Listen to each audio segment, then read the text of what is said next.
ಕರ್ನಾಟಕದಾದ್ಯಂತ ಗ್ರಾಮ ಪಂಚಾಯತಿಗೆ ಒಂದು ಮ್ಯಾಗ್ನೆಟ್ ಸ್ಕೂಲ್ನ ತರ್ತಾ ಇದ್ದಾರೆ. ಅಂದರೆ ನಮ್ಮಲ್ಲಿ ಕರ್ನಾಟಕದಲ್ಲಿ ಸುಮಾರು 6,000 ಗ್ರಾಮ ಪಂಚಾಯತಿ ಇದೆ, 6,000 ಸ್ಕೂಲ್ಗಳು. ಬಟ್ ಪ್ರಶ್ನೆ ಇಷ್ಟೇ ಅಲ್ಲ, ಇವರೇನು ಮಾಡ್ತಿದ್ದಾರೆ ಅಂದರೆ ಒಂದು ಮ್ಯಾಗ್ನೆಟ್ ಸ್ಕೂಲ್ ಬರೋದು ಅಂತ ಹೇಳಿದ್ರೆ ಸುತ್ತಮುತ್ತ 8-10 ಸ್ಕೂಲ್ಗಳು, ಸಣ್ಣ ಸಣ್ಣ ಸ್ಕೂಲ್ಗಳು ಶಾಶ್ವತವಾಗಿ ಮುಚ್ಚೋಗ್ಬಿಡುತ್ತೆ. ಅಂದರೆ ಕರ್ನಾಟಕದಲ್ಲಿ ಇವತ್ತು 37,000 ಸರ್ಕಾರಿ ಸ್ಕೂಲ್ಗಳನ್ನು ಮುಚ್ಚೋ ಅಂತ ನಿರ್ಧಾರ ರಾಜ್ಯ ಸರ್ಕಾರ ತಗೊಂಡಿದ್ದಾರೆ. ಯಾವುದೇ ಕಾರಣಕ್ಕೂ ಯಾವುದೇ ಶಾಲೆ ಕ್ಲೋಸ್ ಮಾಡಲ್ಲ, ಅದನ್ನು ಒಂದೇ ಉತ್ತರ ಕೊಟ್ಟು ಬಿಡ್ತೀನಿ, ಅದನ್ನ ಹೆಚ್ಚು ಹೇಳೋದಕ್ಕೆ ಹೋಗೋದಿಲ್ಲ. ಸನ್ಮಾನ್ಯ ಶಿಕ್ಷಣ ಸಚಿವರೇ 2 ದಾಖಲೆಗಳು ಏನು ಹೇಳ್ತೀರಾ ಹೇಳಿ? ಅವರು ಹೇಳ್ತಿದ್ದಾರೆ ನನ್ನ ರಕ್ತದ ಕಣಕಣಗಳಲ್ಲಿ ಕನ್ನಡ ಇದೆ ಅಂತ. ಭಾಳ ಸಂತೋಷ, ನಿಮ್ಮ ರಕ್ತದ ಕಣಕಣದಲ್ಲಿ ಕನ್ನಡ ಇದೆ. ಆದರೆ ದಯವಿಟ್ಟು ಸರ್ಕಾರಿ ಸ್ಕೂಲ್ಗಳಲ್ಲೂ ಕನ್ನಡ ಉಳಿಸಿ, ಪ್ರೈವೇಟ್ ಸ್ಕೂಲಲ್ಲೂ ಕನ್ನಡ ಉಳಿಸಿ. ಮೊಟ್ಟ ಮೊದಲು ಸರ್ಕಾರಿ ಸ್ಕೂಲ್ಗಳನ್ನ ಉಳಿಸಿ. ನೀವು ಹೇಳಿದ ಕನ್ನಡ ಶಾಲೆ ಕ್ಲೋಸ್, ಯಾರು ಹೇಳಿದ್ದು ಕನ್ನಡ ಶಾಲೆ ಕ್ಲೋಸ್ ಮಾಡ್ತಾರೆ ಅಂತ? ನಾವು ಯಾವುದೇ ಕಾರಣಕ್ಕೂ ಕನ್ನಡ ಶಾಲೆ ಕ್ಲೋಸ್ ಮಾಡ್ತಕ್ಕಂಥದ್ದಿಲ್ಲ. ನಮ್ಮ ರಕ್ತದಲ್ಲಿ ಕನ್ನಡ ಇದೆ, भविष्य एल्लिदे ಅಂತ ಹೇಳಿ ಮಕ್ಕಳನ್ನ ದಯವಿಟ್ಟು ನೀವು ಯೋಚನೆ ಮಾಡಬೇಕಾಗುತ್ತೆ. इस वक्त हम मौजूद हैं बेंगलुरु में वाक़े गांधी भवन में, जहां रियासती सतह का एक प्रोग्राम मुनअक़द किया गया है. ये program all India save education committee की जानिब से मुनअक़द किया गया है, जिसका मकसद है कि KPS मैग्नेट स्कूल स्कीम की मुखालिफत करना है. यहाँ के मुंतज़िमीन का कहना है कि ये scheme undemocratic, anti people, anti educational policy है, जिससे तकरीबन 40,000 सरकारी स्कूल बंद होने के खदशात जाहिर किए जा रहे हैं. यहाँ के मुंतज़िमीन का ये भी कहना है कि KPS मैग्नेट स्कूल स्कीम के तहत तकरीबन 6,000 सरकारी स्कूल तामीर किए जाएंगे, जिसमें तकरीबन 10 लाख बच्चे तालीम हासिल कर सकते हैं. लेकिन इनका ये सवाल है कि बाकी के 70 लाख तलबा का मुस्तकबिल क्या होगा. यहाँ के मुंतज़िमीन का ये भी कहना है कि ये KPS मैग्नेट स्कूल स्कीम की मुखालिफत नहीं कर रहे हैं, लेकिन इनका हुकूमत से ये मुतालिबा है कि सरकारी स्कूलों को भी बंद ना किया जाए. इस प्रोग्राम में मुख्तलिफ इंस्टीट्यूशंस के असातिज़ा, तलबा, कारकुनान और साबिक़ वाइस चांसलर्स मौजूद थे. तो इसी सिलसिले में चलिए बात करते हैं यहाँ के मुंतज़िमीन से और जानते हैं इस मामले की मज़ीद तफसीलात. ಇದರ ಮೂಲ ಉದ್ದೇಶ ಬಂದು ಈಗ ಕರ್ನಾಟಕ ರಾಜ್ಯ ಸರ್ಕಾರ KPS ಮ್ಯಾಗ್ನೆಟ್ ಸ್ಕೂಲ್ ಸ್ಕೀಮ್ ಅಂತ ತರ್ತಾ ಇದ್ದಾರೆ. ಈ ಸ್ಕೀಮಿನ ಪ್ರಕಾರ ಸರ್ಕಾರನೇ ಹೇಳ್ತಾ ಇರೋದೇನು ಅಂದರೆ ಕರ್ನಾಟಕದಾದ್ಯಂತ ಗ್ರಾಮ ಪಂಚಾಯತಿಗೆ ಒಂದು ಮ್ಯಾಗ್ನೆಟ್ ಸ್ಕೂಲ್ನ ತರ್ತಾ ಇದ್ದಾರೆ. ಅಂದರೆ ನಮ್ಮಲ್ಲಿ ಕರ್ನಾಟಕದಲ್ಲಿ ಸುಮಾರು 6,000 ಗ್ರಾಮ ಪಂಚಾಯತಿ ಇದೆ, 6,000 ಸ್ಕೂಲ್ಗಳು. ಬಟ್ ಪ್ರಶ್ನೆ ಇಷ್ಟೇ ಅಲ್ಲ, ಇವರೇನು ಮಾಡ್ತಿದ್ದಾರೆ ಅಂದರೆ ಒಂದು ಮ್ಯಾಗ್ನೆಟ್ ಸ್ಕೂಲ್ ಬರೋದು ಅಂತ ಹೇಳಿದ್ರೆ ಸುತ್ತಮುತ್ತ 8-10 ಸ್ಕೂಲ್ಗಳು, ಸಣ್ಣ ಸಣ್ಣ ಸ್ಕೂಲ್ಗಳು ಶಾಶ್ವತವಾಗಿ ಮುಚ್ಚೋಗ್ಬಿಡುತ್ತೆ. ಅಂದರೆ ಕರ್ನಾಟಕದಲ್ಲಿ ಇವತ್ತು 37,000 ಸರ್ಕಾರಿ ಸ್ಕೂಲ್ಗಳನ್ನು ಮುಚ್ಚೋ ಅಂತ ನಿರ್ಧಾರ ರಾಜ್ಯ ಸರ್ಕಾರ ತಗೊಂಡಿದ್ದಾರೆ. ಇದನ್ನು ಖಂಡಿಸ್ಬಿಟ್ಟು ನಾವು ಈ ಸಮಾವೇಶ ಮಾಡ್ತಾ ಇದ್ದೀವಿ. ಅದು ಇಡೀ ಲಿಸ್ಟು ಇಲ್ಲಿದೆ ನೋಡಿ. ಈಗ 37,000 ಶಾಲೆಗಳನ್ನ ಮುಚ್ಚೋ ಲಿಸ್ಟ್ ಇದು. ಸರ್ಕಾರದ ಆದೇಶ ಇಲ್ಲಿದೆ. ನಮ್ಮ ಸನ್ಮಾನ್ಯ ಶಿಕ್ಷಣ ಮಂತ್ರಿಗಳು ಇತ್ತೀಚೆಗೆ ಬೆಳಗಾಮ ಅಧಿವೇಶನದಲ್ಲಿ ಸದನದಲ್ಲಿ ಮಾತಾಡ್ತಾ ಹೇಳಿರೋದು, ಇದು ಬರೀ ಸೋಷಿಯಲ್ ಮೀಡಿಯಾದಲ್ಲಿ ಪ್ರಚಾರ ಮಾಡ್ತಿದ್ದಾರೆ ಅಂತ ಹೇಳ್ತಿದ್ದಾರೆ. ನಾವು ಸೋಷಿಯಲ್ ಮೀಡಿಯಾದಲ್ಲಿ ಪ್ರಚಾರ ಮಾಡ್ತಿಲ್ಲ, ದಾಖಲೆ ಇಟ್ಕೊಂಡು ಮಾತಾಡ್ತಾ ಇದ್ದೀವಿ. ಸನ್ಮಾನ್ಯ ಶಿಕ್ಷಣ ಸಚಿವರೇ 2 ದಾಖಲೆಗಳು ಏನು ಹೇಳ್ತೀರಾ ಹೇಳಿ? ಅವರು ಹೇಳ್ತಿದ್ದಾರೆ ನನ್ನ ರಕ್ತದ ಕಣಕಣಗಳಲ್ಲಿ ಕನ್ನಡ ಇದೆ ಅಂತ. ಭಾಳ ಸಂತೋಷ, ನಿಮ್ಮ ರಕ್ತದ ಕಣಕಣದಲ್ಲಿ ಕನ್ನಡ ಇದೆ. ಆದರೆ ದಯವಿಟ್ಟು ಸರ್ಕಾರಿ ಸ್ಕೂಲ್ಗಳಲ್ಲೂ ಕನ್ನಡ ಉಳಿಸಿ, ಪ್ರೈವೇಟ್ ಸ್ಕೂಲಲ್ಲೂ ಕನ್ನಡ ಉಳಿಸಿ. ಮೊಟ್ಟ ಮೊದಲು ಸರ್ಕಾರಿ ಸ್ಕೂಲ್ಗಳನ್ನ ಉಳಿಸಿ. ತುಂಬ ಭಾವೋದ್ವೇಷದಿಂದ ನೀವು ಭಾಷಣ ಮಾಡೋದು ಮುಖ್ಯ ಅಲ್ಲ. ಈ ಆರ್ಡರ್ ಫಸ್ಟ್ ವಾಪಸ್ ತಗೊಳ್ಳಿ. ಈ ಆರ್ಡರ್ ಏನಿದೆ ರಾಜ್ಯ ಸರ್ಕಾರ, ಫಸ್ಟು ಈ ಆರ್ಡರ್ನ ವಾಪಸ್ ತಗೊಳ್ಳಿ. ಈ ಆರ್ಡ್ರು 15ನೇ ತಾರೀಕು ಅಕ್ಟೋಬರ್ 15th ಆರ್ಡ್ರು ವಾಪಸ್ ತಗೊಳ್ಳಿ. ಇಲ್ಲಿ ಚನ್ನಪಟ್ಟಣದ ಸ್ಕೂಲ್ಗಳು 100 ಜನ ಸ್ಟೂಡೆಂಟ್ಸು, 80 ಜನ 70 ಜನ ಸ್ಟೂಡೆಂಟ್ಸ್ ಇರ್ತಕ್ಕಂಥ ಸ್ಕೂಲ್ಗಳನ್ನು ಮುಚ್ತಾ ಇದ್ದಾರೆ ಮರ್ಜರ್ ಹೆಸರಿನಲ್ಲಿ ಚನ್ನಪಟ್ಟಣದಲ್ಲಿ. ಈ ಆರ್ಡರ್ಗಳನ್ನು ವಾಪಸ್ ತಗೊಳ್ಳಿ ಫಸ್ಟು. ನಾವು ರಾಜ್ಯ ಸರ್ಕಾರಕ್ಕೆ ಕೇಳ್ತಾ ಇದ್ದೀವಿ, ನೀವು ನಿಜವಾಗ್ಲೂ ರಾಜ್ಯ ಸರ್ಕಾರ ನೀವು ಬಡವರ ಪರವಾಗಿದ್ದರೆ, ರೈತ ಕಾರ್ಮಿಕರ ಪರವಾಗಿದ್ದರೆ, ನೀವು ತುಳಿತಕ್ಕೊಳಗಾದಂಥ ಮಕ್ಕಳ ಪರವಾಗಿದ್ದರೆ, ಹೆಣ್ಣುಮಕ್ಕಳ ಪರವಾಗಿದ್ದರೆ, ರಾಜ್ಯ ಸರ್ಕಾರಕ್ಕೆ ತಾಕತ್ತಿದ್ದರೆ ಫಸ್ಟು ಸ್ಕೂಲ್ ಕ್ಲೋಸರ್ನ ಸ್ಟಾಪ್ ಮಾಡಿ.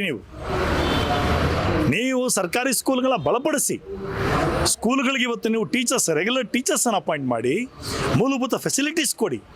ಅದು ಬಿಟ್ಟು ಏನು ಮಾಡ್ತಾ ಇದ್ದಾರೆ, ಭಾಳ ನಾಚಿಕೆ ಪಡೋ ವಿಷಯ, ರಾಜ್ಯ ಸರ್ಕಾರ 2,000 ಕೋಟಿ ರೂಪಾಯಿ ಏಷ್ಯನ್ ಡೆವಲಪ್ಮೆಂಟ್ ಬ್ಯಾಂಕ್ ADB ಬ್ಯಾಂಕಿಂದ ದುಡ್ಡು ತೊಗೊಂಬಂದಿದ್ದಾರೆ. ದುಡ್ಡು ತಂದಿರೋ ಉದ್ದೇಶನೇ ಸ್ಕೂಲ್ಗೆ ನೆಲಸಮ ಮಾಡೋದಕ್ಕೆ.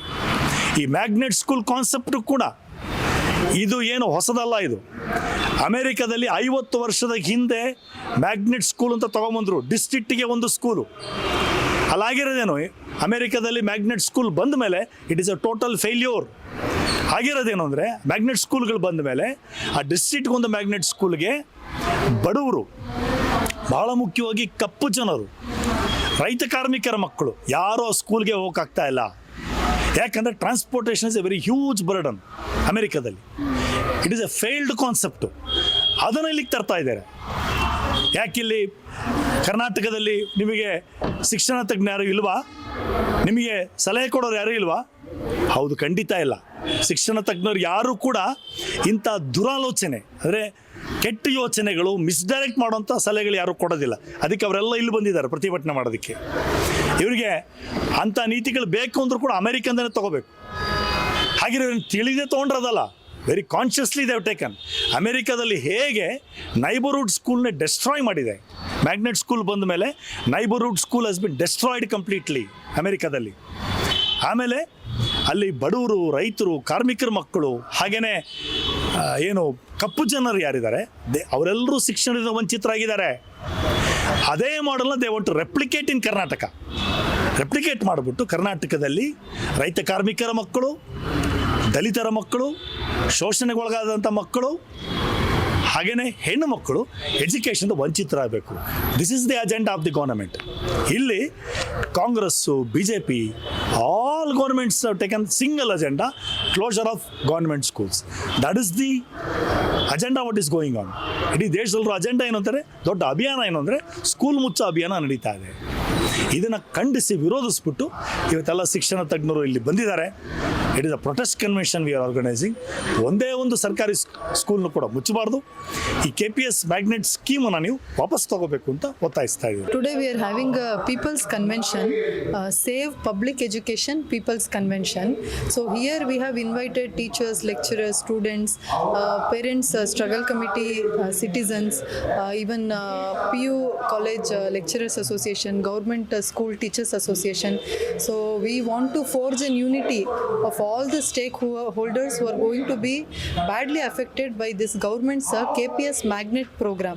So in the name of KPS Magnet, what government is doing is it is closing down thousands of government schools, and children of farmers, workers, or middle class children, they will be deprived of education if this KPS Magnet programs comes into existence. Here in our convention, many citizens from Chanpatna, they have come. They are already fighting. For last month itself, a circular has come to 8 government schools in different villages of Chanpatna, telling that those schools will be closed and children from there should go to Gram Panchayat. Only one KPS school will be there. So 8 schools will be closed. Some schools actually they have 180 strength, 200 strength, and there is no transport facility. So when the parents demand for transport facility, they are telling you give us money, we will arrange for special buses. How will a poor farmer give money for transportation? For normal government bus only many times they cannot afford. So and many children, especially women of rural background, they don't get to study because in home they can send only one to study, not all. So they will hold back the women. So this way, this is the reality. So we are not opposed to KPS school per se. See, you open thousands of schools in whatever name you want. You call them KPS, Navodaya, anything, Murarji Desai, anything you call. Open them. We welcome it. But opening one school and in its place closing down 8 to 10 schools, this is highly undemocratic, anti-people. This should not happen. So to stop it, we are holding this convention, sir. Yesterday, Education Minister Madhu Bangar said no schools will be, no government schools will be closed. But whereas in Chanpatna, BO has given a notification. Sir, they are blatantly, shamelessly lying in front of the people in the parliament. They are lying. This is very shameful. In the assembly, they are lying. So this is very, very shameful actually. See, first he gives a statement saying, I'll never close any school, not even one single Kannada medium school I'll close. This is today's news. 1 week later, there is another news from the same minister saying, see, when the schools will close down and those buildings and ground and all will not let it go in waste, will not abandon them. We will bring a legislation bill to sell them or lease them to private registered organization. You are saying you are not going to close any school. Then why is the question of abandonment of school and selling them to private registered organization? Why is that coming? And then another week, another news is there that all CSR funds, that all private companies of Karnataka, they should direct their funds, CSR funds towards KPS. And why are they taking 2,000 crore loans from Asia Development Bank to build KPS? Why state budget is not being given for building KPS? Now, when some private organization a bank is giving fund or loan, will they give it for free?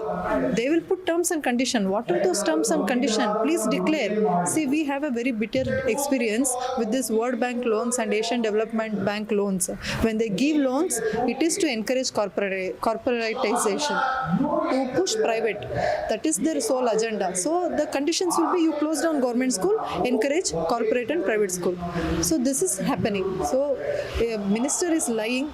So he should come clean and give everything in black and white. My final question, ma'am. If the government schools are being privatized, how do you think the students will get affected? What are the major problems they might face? Now, sir, first thing, sir, lakhs of poor students, especially Karnataka is predominantly rural. If you see, 80% of Karnataka population lives in rural areas. So all these children, they will be deprived of education, sir. They will be compelled to go and work as laborers in either farms or in some hotels or in some garages. They will not get education. They will be deprived of education. Especially women and poor farmers' children will be affected by this, sir. So only a handful of rich kids who have money, who can afford private, will get education, will get livelihood. Denying education is denying right to life, right to a dignified life. Without education, how can he dream of a future, a secure future where he can feed his family and live in a dignified manner? So this is actually denial of life for lakhs of poor students.